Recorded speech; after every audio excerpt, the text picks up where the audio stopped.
Hello everyone, welcome back. This is Tom. Today we're going to get into innovative singles from 1966. I've picked out about 10 to 12, and we're going to go in chronological order. First single here, it came out April 9th, 1966 for the Byrds. The infamous 8 Miles High. While on tour in 65, the Byrds were ingesting a lot of this album right here, Africa Brass by John Coltrane, especially the title track, Africa. And that gave them the idea to kind of branch out a little bit, and as a result we get raga rock, the beginnings of raga rock, psychedelic rock. This is kind of ground zero for psychedelic rock, along with Shapes of Things by the Yardbirds, I think, which came out maybe a few months prior. But very, very innovative single. McGuinn's playing is really cool on this. I mean, it's amazing a song like this actually entered even the top 20, and had it not been for the drug references, it probably would have gone higher up. But somebody called him out, and the song was banned, and then that was it. But today, it's still considered one of the most influential songs of all time. One of my favorite Byrds songs. And even the flip side, too, has kind of a raga vibe in similar vein called Why.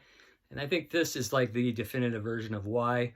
Way better than the one on Younger Than Yesterday, their fourth album. So on May 14th, 66, the Stones come out with Paint It Black. Flip side is Stupid Girl. This could be the first time a sitar was featured as a top 10 hit single. Coming a few months after the Beatles' Norwegian Wood, Brian Jones, of course, playing the sitar. Subject matter is very dark and bleak. Great vocal by Jagger. And this hit #1 on the US charts. Then we go to May 21st, 1966, an LA band called The Leaves, in my opinion, come up with the definitive version of Hey Joe on the Mira label or Myra label. Let me know how you pronounce it in the comments. To me, the reason why I like this version the best is because it's probably the initial version that first got attention, and it has a lot of energy, a lot of balls, and the fuzz guitar you just cannot beat. The lead vocal is just unhinged, just off the hook, going crazy. Very, very proto-punk. And then even on the B-side, you've got a song called Funny Little World, which is a nice little kind of a ballad pop song, nice little melody. But to me, Hey Joe, if anybody asks me what my favorite Hey Joe version is, it's The Leaves by a mile. And this one came in at number 31 on the charts. And the fuzz guitar is by a guy named Bobby Arlen. And there you go. And then on June 11th, 66, the Beatles come out with the Paperback Writer Rain single. And Paperback Writer is an awesome song, but Rain is really more the revolutionary tune here. Featuring backwards tapes, Lennon's voice going backwards on the outro. The song was recorded initially fast and slowed down to give that kind of swirling, druggy effect. And I think, I believe Rain hit number 30 or something like that. Paperback Writer hit #1, but Rain did get very high, but it definitely made its mark as the first Beatles psychedelic tune that was featured on the charts a few months before Revolver came out. So this is another great single from that year. Back on July 16th, 66, Summer in the City was released. This is kind of a different song for the 11 Spoonful. This was a #1, a huge hit. And what they are using here is more kind of a harder, well, I wouldn't say harder edge in like heavy metal, but just it's a harder sound, less of the jug band roots that were on previous singles. But it's just a fantastic melody. Infectious groove. There's that great electric piano that gives it so much weight, and it's just a great song, very innovative. And even the flip side is fantastic. A song called Butchie's Tune, sung by Joe Butler. Nice ballad there. But this is back in the days where A's and B sides were almost equal in quality, and I miss that time. I miss that time. Even in the 80s, you had great A's and B sides, but it's hard to find great B's anymore, if there are any B's, right? So anyway, 11 Spoonful right here from 1966, debuted 7/11/66 and charted at #1. Number 6 for me is probably my favorite single of all time, most influential single I've ever heard in my life. I heard it literally as a toddler, and that is 7 and 7 Is by Love. This is truly proto-punk 10 years prior. The story goes that the drummer Snoopy had tried the drum part, which was very intricate and fast, over and over and over. He couldn't nail it, so Arthur Lee had to step in for a while. He couldn't do it. So Snoopy finally got back on the drum stool and did it right. And what you have here is a very just hard-hitting proto-punk classic from 1966, complete with a atomic blast in the end and this weird, bizarre, creepy little blues coda that ends it. There really is nothing like this song in rock and roll.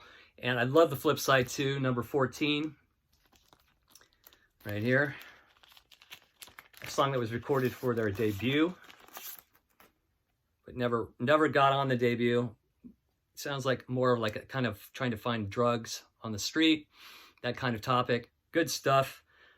My favorite single of all time right here, and just a landmark single in 1966. Only hit number 33 on the charts, but hugely influential and set the stage for punk 10 years later. And then here's a reissue that came in the Love singles box set late last year. It's pretty cool. And then one of my favorite songs from the mid-60s is, this came out in September 10th, 66, with beautiful vocals by Steve Martin. This is The Left Bank, Walk Away Renee, gorgeous song. This is kind of the start of Baroque pop. And nothing really sounded like this on the charts. Nothing really has since. The Four Seasons had a great hit out of it. I think that hit number 14 in 1968. But just a great, well-written song. Their album, Walk Away Renee, Pretty Ballerina, has tons of great songs. Along with Pretty Ballerina and Walk Away Renee, you have She May Call You Up Tonight, Barterers and Their Wives, I Got Something on My Mind. Lazy Day is another great song. They should have released that as a single too, but this is well worth getting. 3/4 of it is just fantastic songwriting and a really unique band. The Left Bank, 1966, Walk Away Renee. Then on, what do we got here? We got on October 10th, 66, we have Good Vibrations, released by the Beach Boys. Of course, this is just a CD single. This took over 90 hours of analog tape to record. That is amazing. And various session players. And which makes it amazing is their dramatic shifts in tempo. And it can be categorized as psychedelic pop, art pop, acid rock. It has it all right there. So this is probably the Beach Boys' high point before Wilson's decline. But a great song, hit number 1 for 1 week in 1966. Good Vibrations. And then on 11/12/66, another great proto-punk song came out. The group came out of LA, The Music Machine. The song is called Talk Talk. The song is under 2 minutes long. Has the most growling, deep vocal you could ever hear on a song from 1966 by vocalist Sean Bonnewell.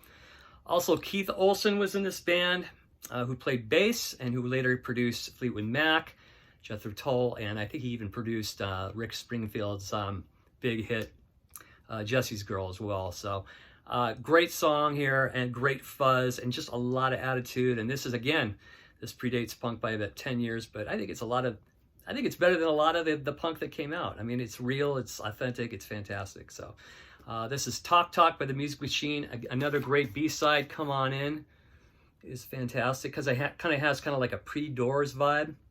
And this came out 11/12/66, and it hit number 15 miraculously on the charts. And then on 11/18/66, the Kinks released a song called Dead End Street. Wasn't a big hit here. I think it got to about 73. Hit number 5 in the UK, and which makes it really unique for its time is the dour subject matter of poverty in England. There was a promo film shot in black and white of them carrying around a casket, looking like pallbearers. I don't know if you've ever seen that. Check that out on YouTube. But just a great song. It's kind of Ray Davies' classic formula of a dour subject with uplifting music, with a great trombone solo on the outro. And another great B-side, Big Black Smoke, which was featured on first time in the US on the Kink Chronicles, and I think it's on the extended version of Face to Face, the Face to Face CD. So great single here, Dead End Street from 1966, debuted 11/18/66. And then the last one I have to show you is really kind of maybe not proto-punk, but almost proto-metal here, coming out in 11/26/66 by the Yardbirds. The only song, or one of two songs, that Jimmy Page and Jeff Beck played on. Happenings 10 years time ago. Hit number 30 on the charts. It has this great rhythm part played by Jimmy Page, and this midsection of just chaos going on with Beck doing all his magic, and some weird talking going on there during the solo. Really sounds like heavy metal, maybe a year and a half before it became such. And this is a great song. And I think the only other song that Page played on around this time was a song called Psycho Daisies. But on the flip side of this one, it's the Nazar Blue, which was featured on Roger the Engineer. So this hit number 30 on the charts. Definite psychedelia, but definitely like pro metal. Great song, happening 10 years time ago. So that's my little overview on innovative singles from 1966. Hope you enjoyed it. Please press subscribe. Thanks for watching, everybody. Have a good one. Bye-bye.